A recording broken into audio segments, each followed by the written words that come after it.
Ang ganda ng pagkalapot niya, guys. Oh. Oh. Lang. Guys, sauce naman yung ating lulutuin. Mainit na yung mantika. So, ayan. Dahil wala akong butter, mantika na lang. Okay na yun. And then, dinamihan ko yung bawang dahil yung iba dyan ay ipang toppings ko. So, ito siya guys. Ito yung ipang toppings ko. And then, yung stock ng ng kinshay, ilalagay natin dito. Oh, sa bulat. And then, yung iba, ipang toppings ko din yan. Para maganda yung plating natin.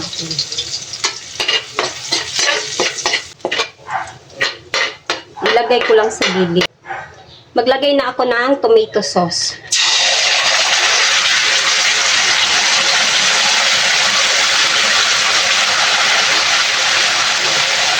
And next ko naman yung ketchup.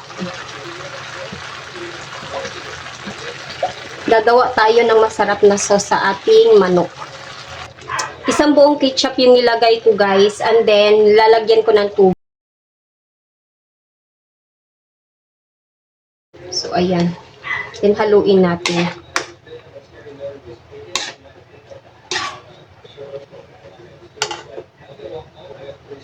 Then, maglalagay ako ng tira na oyster sauce. Para sobrang yummy yung ating ulam. Then, magic sarap. Konti lang. So, diba?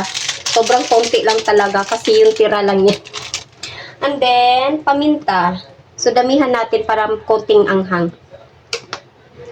Mag-add ako ng konting toyo.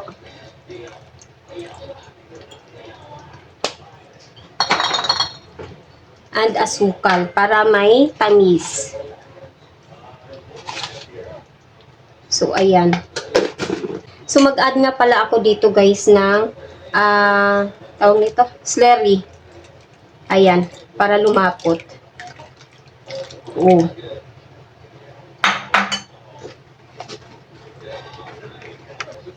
Ang ganda ng pagkalapot niya guys. Oh. Oh. Saktong-sakto lang. So, tikman na natin. Grabe, ang ganda ng niya, lapot niya. Tamang-tama lang. So, saktong-sakto yung lasa, guys. May anghang. O, diba? Kahit wala tayong nilagay na sili, dahil sa paminta, talagang sinadya kong nilagyan ng konting anghang kasi mas masarap pagka may konting sipa. Agree ba kayo, guys?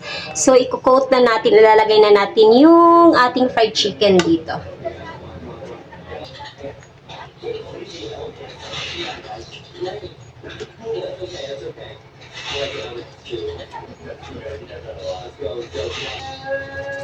Chicken!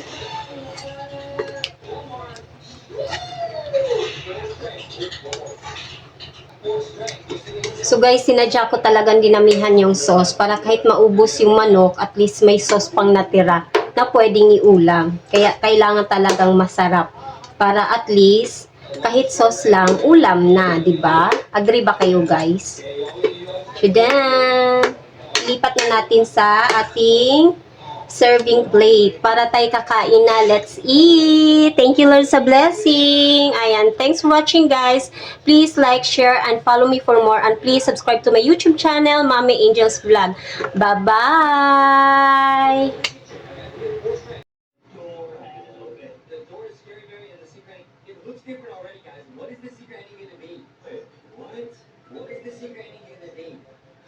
This is so exciting, guys. All right, guys. This is the secret. We've not seen this before. It's going to be awesome. There you go.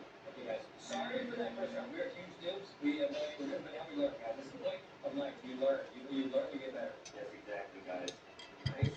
Literally, back to 100. You got another couple. We're looking really good. Okay. We're looking very good. Just remember, if you turn on too many lights, we're going to short circuit the house. We're going to fix lights. But that's really hard. So just try not to turn on lights unless you have to. Okay, no problem. I'm going inside. Hmm?